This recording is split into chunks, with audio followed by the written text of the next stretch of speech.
This message comes from Workday, the enterprise AI platform with a deep understanding of your organization's context and guardrails, so every AI action is permission-aware, giving you the ability to get work done right. It's a new Workday. Hey everyone, just a quick message before class gets started. Planet Money Summer School is having a live graduation ceremony and party in New York City on August 18th. Planet Money Plus supporters get a 10% discount. Check out the show notes for a link to buy tickets before they sell out. This is Planet Money from NPR. Welcome back, everyone, to Planet Money Summer School, an economics course so easy you can literally do it with your eyes closed. My eyes are closed right now. This season on Summer School, we are tackling the role of the government in our economic lives. We've looked at government as the big spender who buys all the drinks, and as the sneaky pickpocket who uses the tax code to remake society. Today, we look at the government as, where's my whistle? Here we go, a referee. There are occasional incentives in business that make it very profitable to do bad things.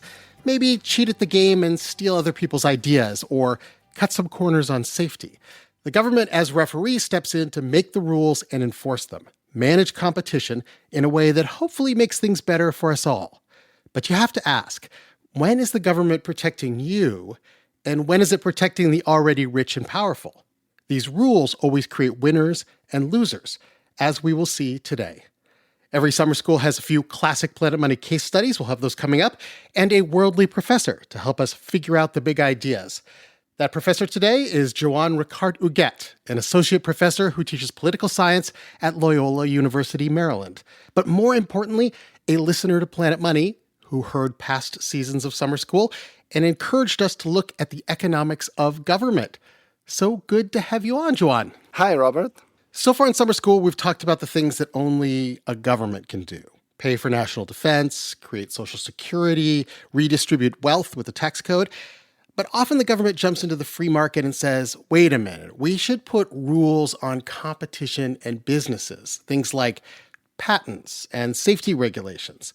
Joan, why is the government involved in business to begin with? Well, in any complex society, we have a government.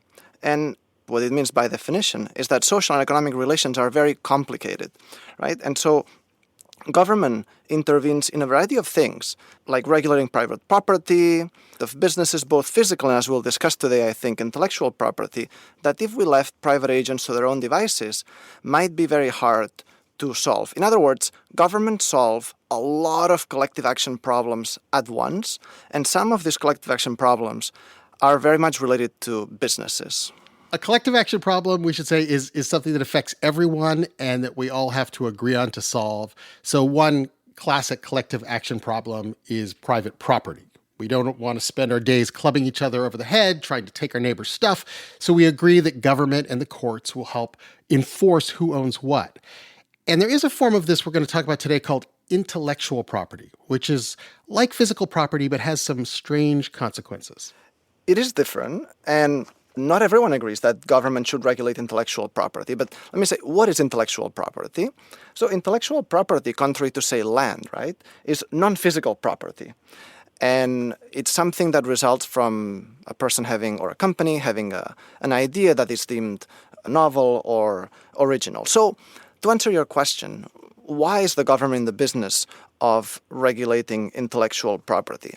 Well, the obvious argument that many have made is that it takes time and money to innovate. So intellectual property rights give people and companies some incentive to innovate by providing legal protections against what we may call copycats. Just like for land, you may say, well, if someone can take my land tomorrow, why would I plant an expensive crop? People can make the analogous argument for intellectual property rights. If someone can print my book or copy my medicine tomorrow, why should I invest years in developing it? Intellectual property makes sense when we're talking about life-saving medicines. We all have an interest in having those be developed and protecting those.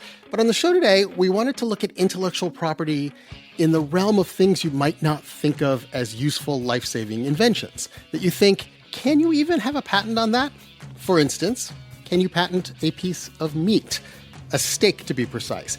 And does the cow mind that you own part of their hide as intellectual property? We'll answer those questions after the break.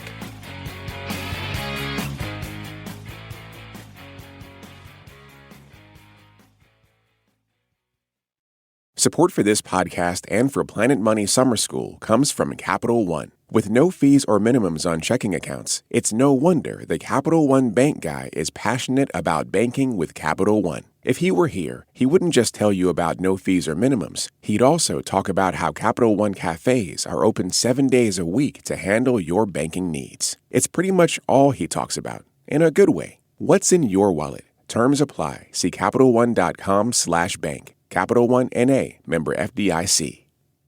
This message comes from Workday, the enterprise AI platform with a deep understanding of your organization's context and guardrails, so every AI action is permission-aware, giving you the ability to get work done right. It's a new Workday. Back in the classroom with Planet Money Summer School. Time now for our first case study, and this was prompted by the news back in 2015 that someone had patented a new way of cutting a piece of meat off a cow, a new beefsteak that no one had apparently carved out before in the thousands of years we've been eating cows. Professor Ricard Huguet, as our students listen, what should they listen for? Oh, they should step back and think of how patents and the drive to innovate might be central to an economy. And in this case, extremely central to the cow. David Kestenbaum and Jacob Goldstein hosted this episode about the steak patent. Take it away. David, last week you and we went and visited a guy who is kind of a big deal in this weird little world of meat patents. His name's Gene Gagliardi. He's 82 years old, and he works in an old house in rural Pennsylvania across the street from a cornfield. Hi. Hi, Eugene. Glad to meet you. Nice to meet you. Gene told us that he started cutting meat when he was 6 years old. His dad was a butcher. They had a family business. And his dad used to play this game with him. He would lay out random pieces of meat for Gene and say, "Tell me what part of the animal that one came from." Gene grew up and took over the business from his father. They sold hamburgers and other meat to restaurant chains in the Philadelphia area. But, they weren't really selling anything special. It was basically the same thing everybody else was selling. And by the late 1960s, the family business was on the verge of going under. And this problem, this threat to the business, it's actually what drove Gene to become an inventor. Yeah, I'm lying in bed saying, how am I going to save this company?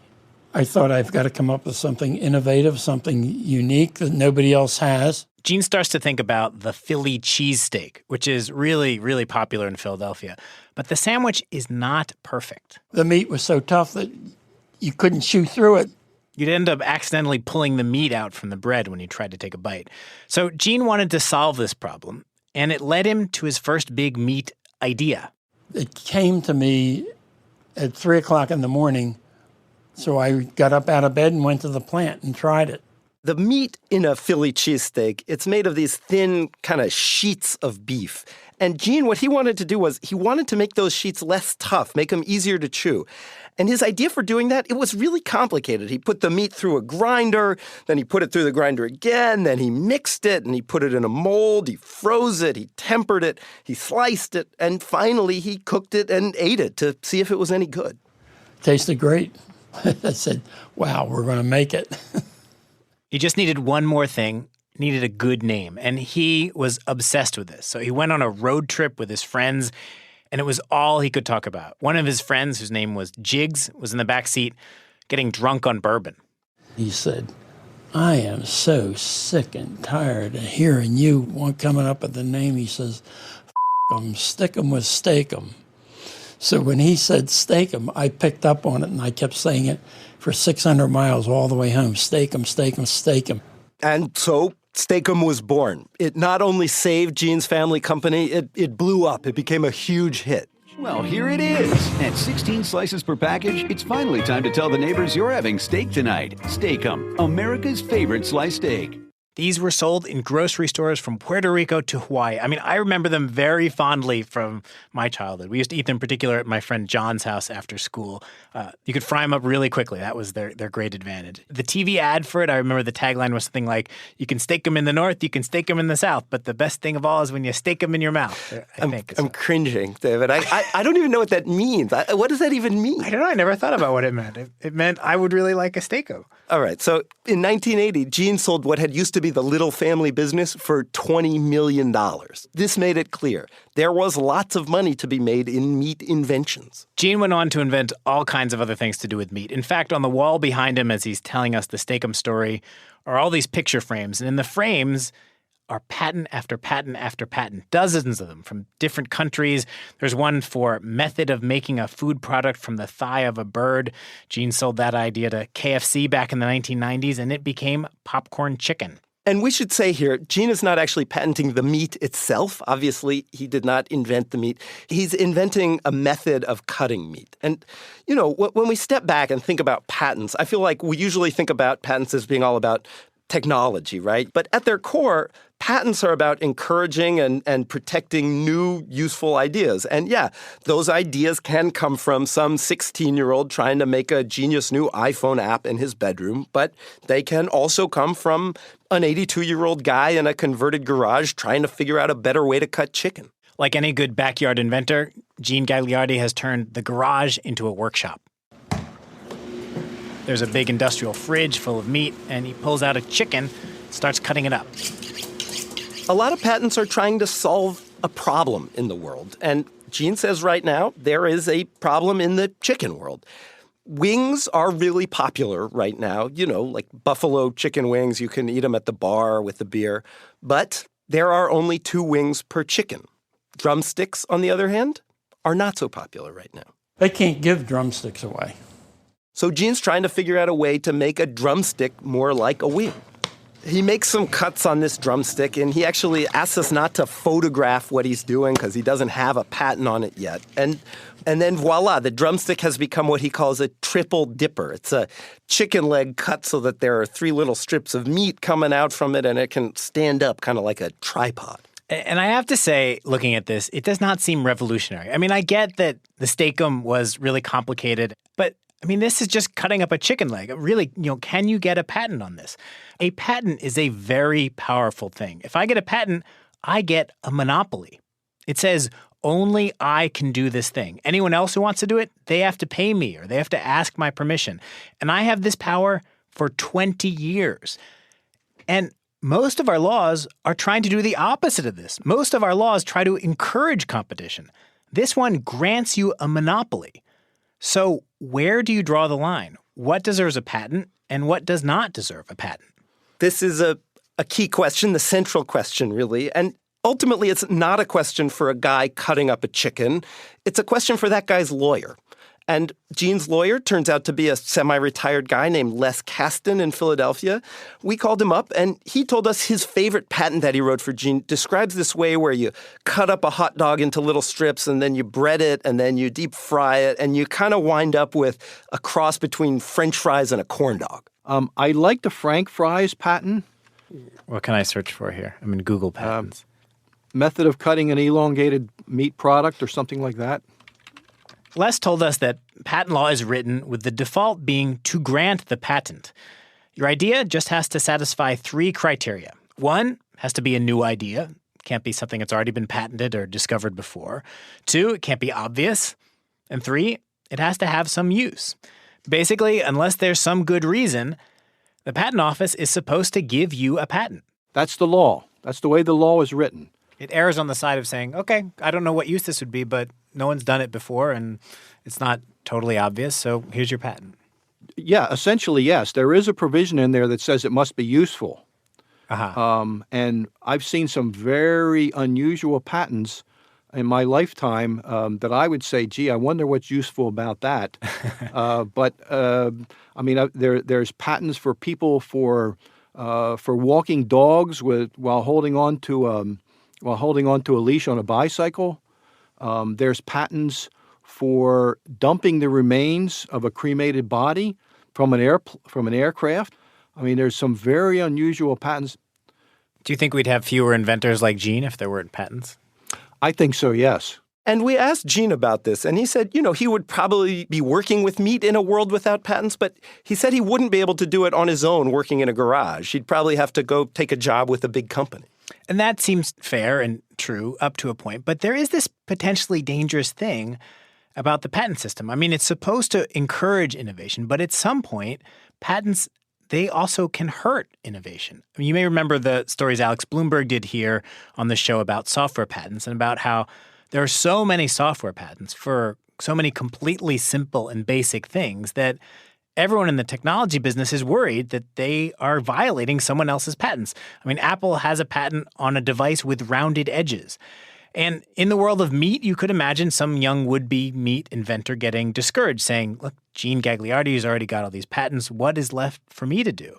So, there's a line somewhere between encouraging people to come up with good, useful ideas and granting patents for anything, which can actually discourage innovation. David Kestenbaum and Jacob Goldstein from back in 2015. Let's dive now into the meat of the issue. I know, I'm allowed to do just one of those puns, right? The meat of the issue with our professor, Joan Ricart-Huguet. Hi, Robert. Great to be here. So, Professor, as we heard in this episode, one man was extremely motivated to revolutionize this tiny part of the economy, the stake-creating economy. And you can imagine millions of people like him with their own weird obsessions and patents innovating in all these other industries. Why is such innovation important? Like, why is it the government's role to encourage people to come up with new stuff? Well, it's important because innovation is one of the key factors behind economic growth. For most of our history of humankind, innovation was actually very slow. Increases in productivity, which come from figuring out better ways to do the same thing, more efficient ways to do the same thing, or ways of doing something new, right? These advances were very slow, but since the Industrial Revolution in the mid-19th century, innovation has picked up big time, and as anyone living on Earth knows, so has economic growth. And so I guess the real question is, when we talk about intellectual property, the kind of patents here, does it actually encourage innovation? Overall, the balance of evidence is in favor of intellectual property rights favoring innovation and growth. But it's a bit more interesting than that. Quite a lot of research shows that intellectual property rights, like patents, for example, favor innovation and growth, but especially in developed countries. And the evidence for poor countries is not so clear. And then the question is, well, why is it that intellectual property rights may have not that positive an effect on innovation and growth in poorer countries? And what some people have argued is that some of these poorer countries benefit from flexible rules for copying, for tweaking innovations that may not be new patents, but nonetheless allow them to grow faster.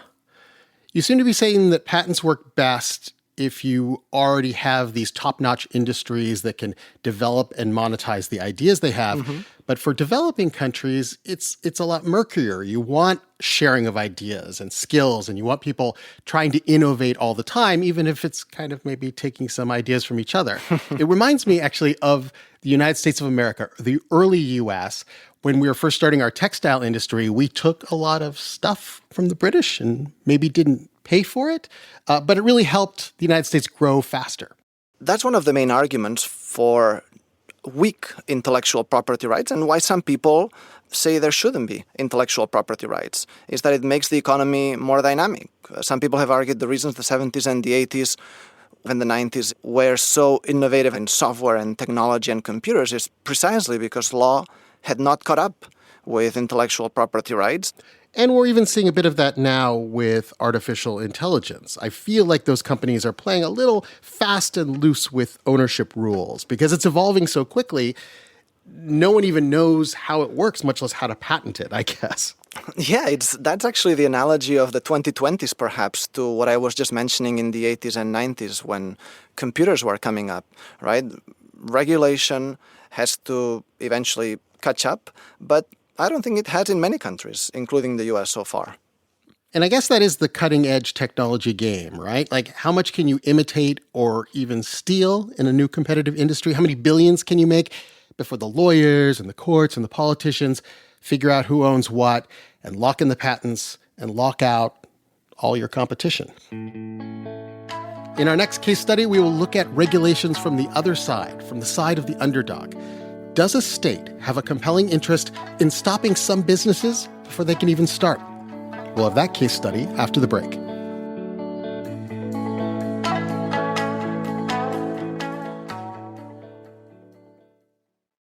Support for this podcast and for Planet Money Summer School comes from Capital One. With no fees or minimums on checking accounts, it's no wonder the Capital One bank guy is passionate about banking with Capital One. If he were here, he wouldn't just tell you about no fees or minimums. He'd also talk about how Capital One cafes are open 7 days a week to handle your banking needs. It's pretty much all he talks about, in a good way. What's in your wallet? Terms apply. See CapitalOne.com/bank. Capital One N.A., member FDIC.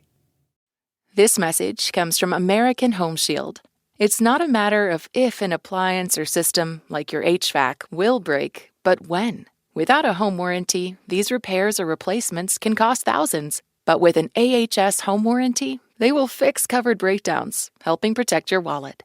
Get 20% off all plans at ahs.com/NPR and see promo details. See ahs.com/contracts for coverage details, including service fees, limitations, and exclusions. This message comes from Workday, the enterprise AI platform with a deep understanding of your organization's context and guardrails, so every AI action is permission-aware, giving you the ability to get work done right. It's a new Workday. Okay. Quiet down, class. Like the government, we have a lot of rules at Planet Money Summer School, but it is all for your own good. Don't the rule makers always say that? It's for your own good? Our last case study, we talked about the government protecting businesses and their inventions.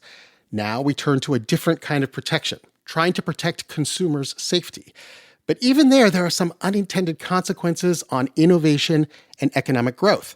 Professor, before we start, what should we listen for in this case study? Yeah, this is an interesting episode on the trade-offs between free market activity on the one hand and safety regulations on the other. And on top of it, it will be interesting for listeners to think of the role of lobbies and what we call special interests in affecting legislation. Ah, you're such a pro.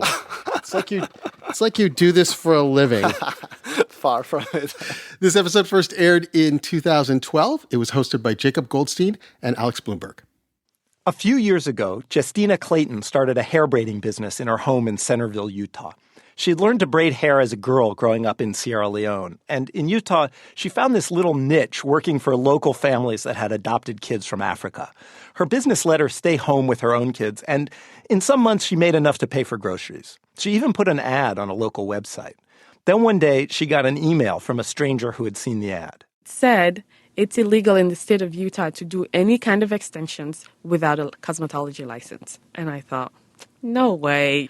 I responded, I said, go ahead and report me. But just to be on the safe side, she called the state licensing office. And she found out that she did need a license, and that to get it, she'd have to spend more than a year in cosmetology school. Tuition would cost $16,000 or more. I was really upset. Who am I threatening here? I did a lot of talking to my husband. He listened. He listened. He was very kind. After she got that email and found out she needed a license, Justina closed down her business. She figured it just wasn't worth the time and money to go to school.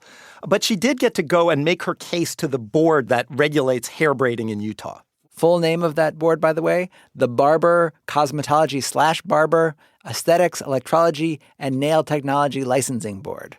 Thank you. So to get ready for her meeting with the BCBEENTLB, Justina called around to different cosmetology schools in Utah. She found out those schools taught little or nothing about the African-style hair braiding that she did.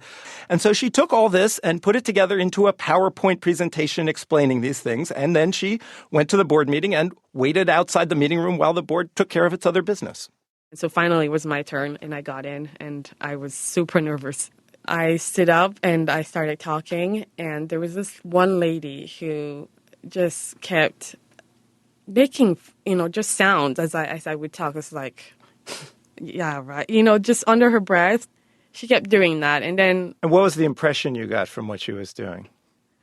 That she didn't believe anything that I said.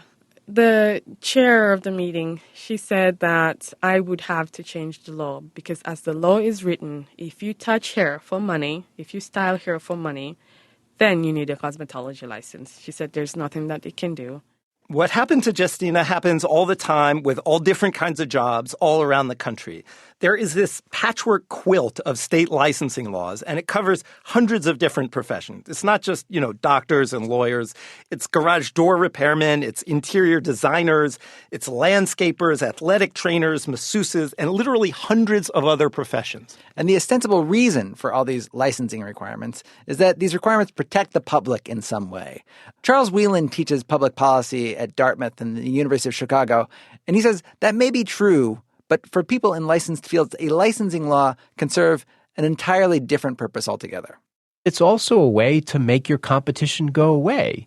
And that if you are practicing a profession, anything, so let's use manicurists as an example, and there's a lot of competition, say from Asian immigrants, which is the case in Chicago, and you want to limit that competition, you can go to your state legislature and you can say, you know what, it should be harder to be a manicurist. You should have to pass an exam or hold a degree or do assorted other things.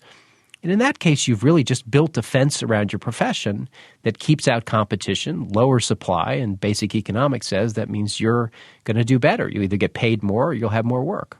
And for the rest of us, that is for those of us getting manicures, this means that manicures are more expensive. Now, that might not be a big deal. Maybe it doesn't bother you that much. But there is this other big problem with these licensing laws. They make it harder for people to find work. One clear example is Justina, who we heard from at the top. To get work in this profession, now she has to go to school. She has to spend a lot of money. But even if you have a license, chances are it's a state license, and it probably won't work in another state. Well, licensing is not particularly good for anybody who's trying to switch professions or trying to move to another location where the economy may be better. So we know, in general, mobility is pretty good as a salve for a bad economy because some places are going to be stronger than others. So people may be leaving Michigan when the auto economy is weak. They may be going to the Southwest if there's a lot of growth there. So part of what we like about the labor market is you get price signals and unemployment signals, and people should go where there's demand. As soon as you introduce state licensing, it just makes it that much harder for people to do those things. We're talking about a big swath of the labor market here. Just to give you a comparison, back in the 50s, 1 in 20 jobs required a license. Today, 1 in every 3 jobs requires a license. So we have this situation where, at least in some cases, consumers and the economy are being hurt. And it seems like the only people who benefit are actually the ones in the industries that are being regulated.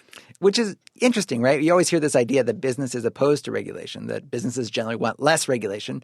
And as we've talked about on the podcast, and this is one of these examples, businesses are often in favor of regulation. In fact, they love it for exactly the reasons we're talking about. It helps make them more money. I did call Myra Irizarry. She works for the Professional Beauty Association. This is a trade group. And she actually listed for me all the ways that untrained cosmetologists could harm people. There could be open wounds, there could be cuts, pathogens could be transmitted. We have people that are practicing this field that could really, do wonderful things for your appearance and for your face and for your skin, but also could harm you. Now, when it comes to hair braiding, Charlie Whelan, our expert, doesn't buy Myra Irizarry's argument. To him, this is this classic situation where, a small group of people have passed a regulation that benefits them. And then you have people who want to work in a field but can't. People obviously like Justina Clayton. And for them, the pain of this can really be acute. Justina, she talked to me about how she grew up in Sierra Leone in the middle of a civil war, and then she came to America, and she had these ideas about America. And, when she talks about this, it's a very emotional thing. I finally make it here. And, growing up, you just know America is the place to be. It's just, you have lots of options. And just not being able to do that, just, I don't know. I don't know. I'm going to be patient. I'm going to hope for the best. That story was from 2012. And just a few months after we did it, we had an update. Shchukina won her case in court. The judge said that the cosmetology law should not apply to her business. And within a year, the governor of Utah made it official. He signed into law a bill that makes it legal to braid hair in Utah without a license. But there are still plenty of industries that keep out newcomers through licensing, and the same debate still comes up all the time. We'll be back with our professor to talk about the implications of these regulations after the break.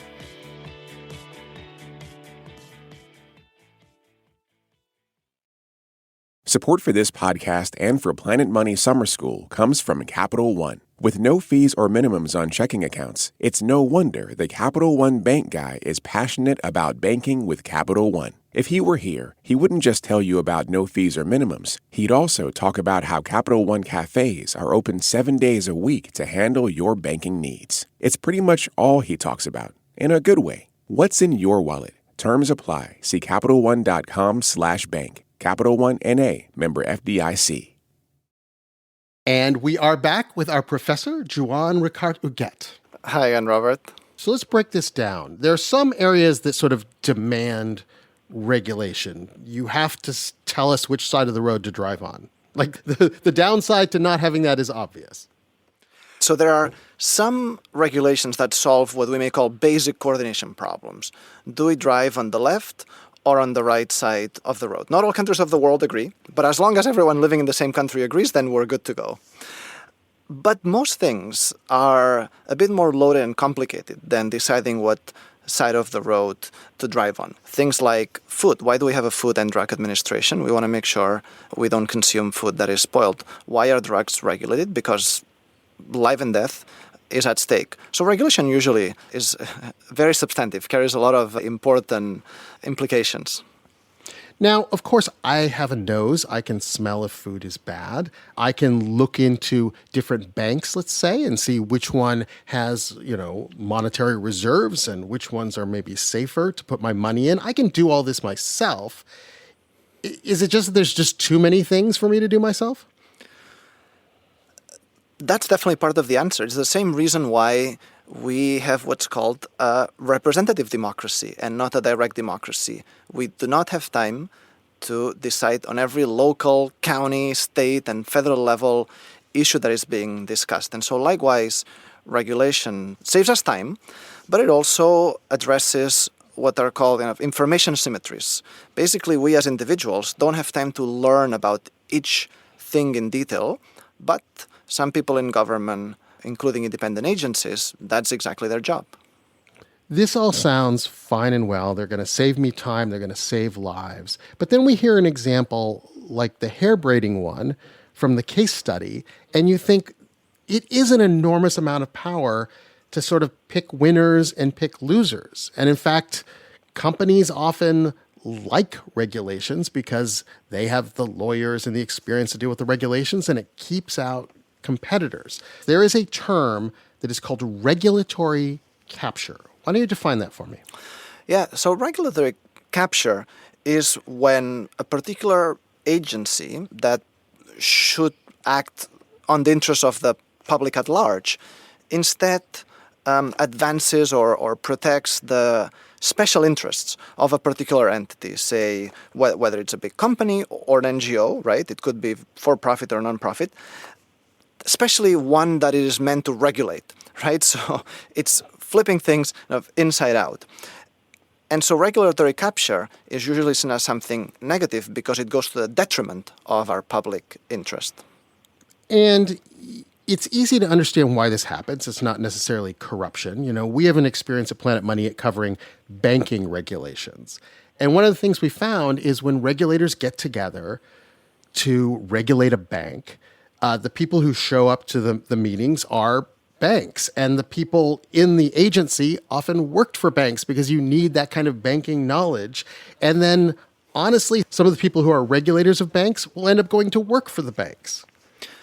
Yeah, that's an important point, and it's important to precisely not to lump everything together. Oftentimes, words like lobbying and special interests have a negative connotation, and probably have in our mind some examples of undue influence. But government doesn't have all the expertise it needs. And, just like when a president asks an academic for advice, we'd like to think, we as academics, that we're providing good advice, not necessarily advice that furthers our individual interest, right? So there can be cases of organizations or individuals lobbying or pushing government officials for things that enhance kind of societal welfare, right?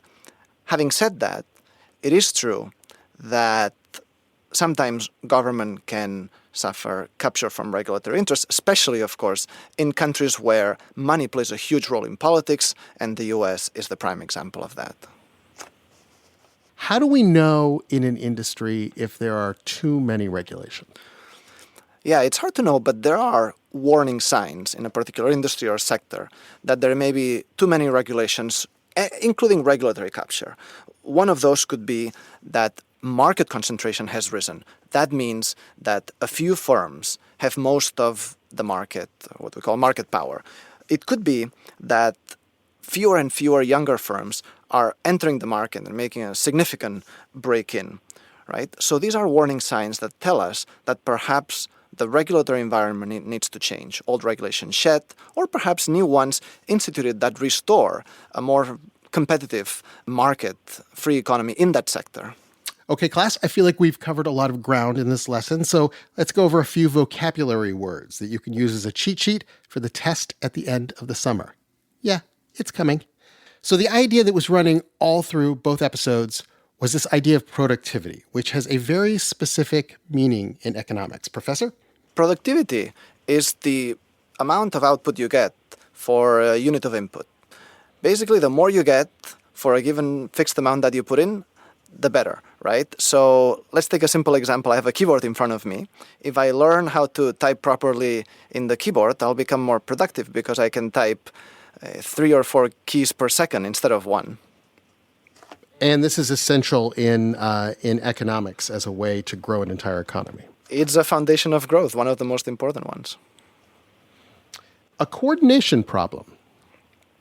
A coordination problem is something that 2 or more individuals or organizations want to agree on, like we mentioned, driving on the left or on the right, and agreeing on it is positive for everyone involved. Regulatory capture, what is that? Regulatory capture is when an agency that should act in the public interest instead advances the special interests of individuals or of entities like companies that it is meant to regulate. And that's bad because instead of fostering the interests of society at large, it fosters the interests of a particular group of people with something to protect. The rich get richer, the big get bigger. Juan Ricard Huguet, thank you so much for being our professor today. It's been a pleasure, Robert. Thank you for having me. A couple of things before the bell rings and class is dismissed. If you want to get Planet Money Summer School episodes a week early so you can lord your economic knowledge over your friends, join Planet Money Plus. It also gives you all sorts of extra nerdy content and ad-free episodes. That's at plus.npr.org. Those early episodes will also give you a chance to study for our final exam. If you pass, you get a diploma, not blessed or regulated by any government whatsoever. And don't forget the Planet Money live show. It's a graduation episode and party where you can compete to become the valedictorian of Planet Money Summer School 2025. Information about the show is in the show notes. Summer School is produced by Eric Mennel and edited by Alex Goldmark. It was fact-checked by Emily Crawford and Sierra Juarez. Devin Mellor is our project manager, and the show was engineered by Robert Rodriguez. I'm Robert Smith. This is NPR. Thank you for listening.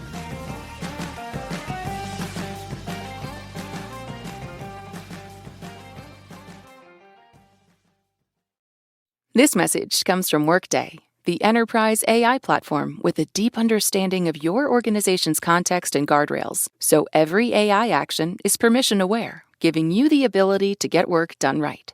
It's a new Workday.